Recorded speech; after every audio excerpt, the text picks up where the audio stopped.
Nah, jadi kalau mau mengejar kepuasan yang memang kita ngerasa itu penting buat kesehatan jiwa kita gitu, ada hiburan buat diri kita, kayak ada yang orang bilang self reward untuk sesuatu gitu. Boleh nggak sih, Bib? Kalau ada cantolannya, selama ada dasarnya, oke. Artinya misalnya, ya udah gue beli jam tangan yang limited edition. Kenapa? Karena ini sebenarnya investasi. Ada beberapa jam tangan kan, yang kalau limited edition itu ada investasi. Atau butuh duit tinggal jual. Ya kan? Emang bisa cepat dijual jamnya? Kalau beli di tokonya langsung bisa. dan biasanya ada komunitas-komunitasnya, Jing. Komunitas jam? Iya, komunitas Iya dong. jam dinding. Jadi sebenarnya itu balik lagi ke niatnya kan, Abi. Iya, kalau kepuasannya nggak berdasar, cuman ngikutin kepuasan, nggak ada kelarnya kok, pasti. Iya. Pasti nggak ada kelarnya. Lama-lama kita bingung sendiri juga. Minimal yang paling dibingungin tempat deh pertama. Naruh ini di mana ya, udah kebanyakan gitu. Juga itu kita belajar dari rumah lah ya, rumah minimalis tuh ya. Kan dengan minimalis, akhirnya rumah kita jadi bersih. Ya. Pembantu kita juga, ART kita juga nggak perlu banyak-banyak. Ya. Intinya semua menjadi sangat mudah terkendali. Dan paling penting ini dengan minimalis rumah itu silaturahmi keluarga itu jadi cepat banget dan sering banget. Karena ya kemana-mana ketemunya di sana lagi, di sana lagi. Tapi kan juga misalnya nih ya, kita memiliki staf yang banyak, itu kan juga membuka lapangan pekerjaan bagi mereka. Nah itu gimana coba? Sumber awalnya apa dulu ketika kita bikin rumah kan? Kalau itu kan akhirnya kita nyari aja pembenarannya gimana. Kecuali, terlanjur punya rumah gede nih, gimana caranya? Ya udah gue buka aja asrama buat yatim sebagian misalnya, atau ngadopsi beberapa anak. Itu ya terakhir karena kita nggak punya kontrol atas rumah besar itu, misalnya karena warisan dari orang tua dan lain sebagainya. Tapi kalau rumah besar dari awal kita punya kontrol, emang niatnya bukan hanya tujuannya, niatnya juga harus disesuaikan.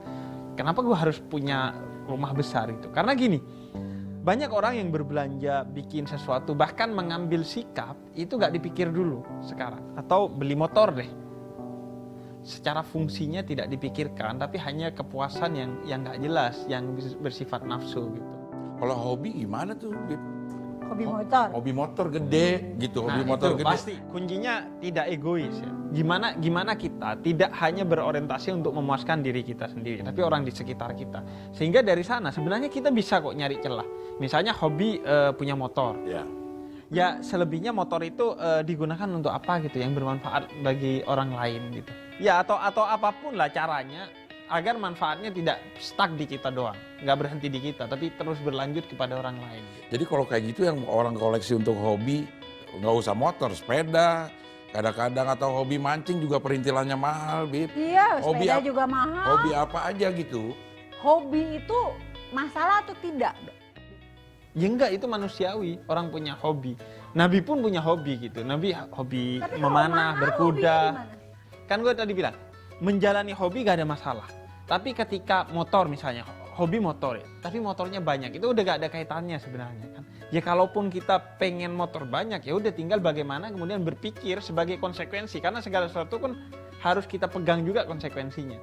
Nah konsekuensinya itu yang kita kendalikan. Gimana agar ketika hobi banyak motor, tapi tetap bermanfaatnya bukan cuma buat diri kita. Nah kita diujinya di sana tuh, kata si Ali bin Abi Thalib. Kalau mau ngecek diri lo ini pecinta dunia apa pecinta akhirat, gampang. Ketika ada pengemis, lo tutup pintu apa enggak? Lo pasang headset apa enggak kalau di kendaraan umum? Lo intinya seneng apa enggak? Kalau lo sedih, berarti lo pecinta dunia. Tapi kalau lo seneng dan lo ngasih, itu berarti lo pecinta akhirat. Nah begitu juga kalau lo cuma seneng untuk menjalani sesuatu yang memuaskan diri lo, tapi ketika diminta kontribusinya untuk sesuatu yang memuaskan juga banyak orang, nggak seneng, ya itu ego. Ya gini deh, hobi touring kan mulai itu sekarang tren. Hobi touring ketika sampai di tempat terdalam, kemudian bagi-bagi sembako. Nih Bib, ada beberapa pertanyaan juga nih Bib, yang masuk ke Dari siapa? Tetangga lagi? Tetangga. Memang tetangga kenapa jadi pada tahu nomor WA gue ya? Sebentar. Aku punya pertanyaan gini, Beb. Apa? Misalnya, boleh aku dulu ya? Boleh. Misalnya nih, kita punya teman yang ngasih hadiah. Terus kita posting nih di sosial media. Hadiah yang dari teman itu. Itu nggak apa-apa nggak? Apa kesannya ria, Beb? Untuk nunjukin terima kasih kita ke orang itu. Ke orang itu. Boleh aja, karena ria itu di dalam Al-Quran itu soal suasana hati. Hmm. Jadi disembunyikan atau tidak disembunyikan kembali ke suasana hatinya. Ketika suasana hatinya untuk sombong ya itu ria. Ketika enggak ya berarti enggak. Gitu. Emang hanya ingin berterima kasih aja. Iya, itu suasana hati. Karena kalau aku tipikalnya misalnya saya kasih orang barang ke orang, terus orang itu kan posting tuh apa yang aku kasih gitu.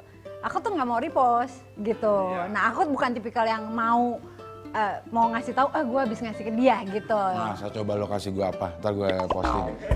Nanti aku kasih. Coba ya. ya. Iya coba, ntar dia repost gak? Gitu. Oke, siap. Kita mau di sini aja atau mau ke tempat lain, Mbak? Ya udah kita cari spot yang lebih enak aja gimana ya. Ayo. Ya. Ini tinggal aja di sini. ntar Tinggal kita aja pesan nanti lagi. tiba-tiba ada di sana. kok. Benar. Ya udah.